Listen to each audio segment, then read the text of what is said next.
Suasana berbeda terlihat di kegiatan mahasiswa Pastry AKPAR Majapahit, Surabaya.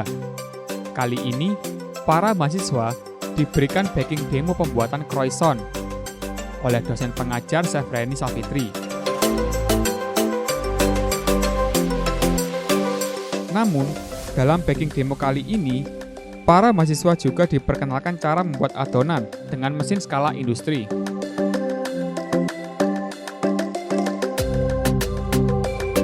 Tampak mahasiswa mengikuti kegiatan baking demo kali ini dengan seksama.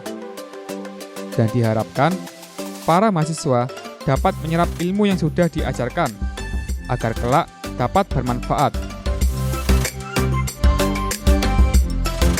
Harapan sendiri demo ke mahasiswa, kita memperkenalkan peralatan yang berada di industri yang pada umumnya, yaitu dengan mixer dan juga dengan mixer seperti ini.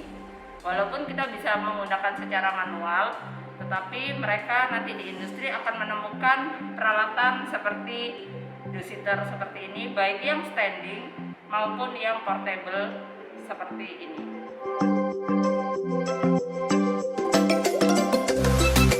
Itulah tadi kegiatan baking demo mahasiswa AKPAR Majapahit kelas pastry.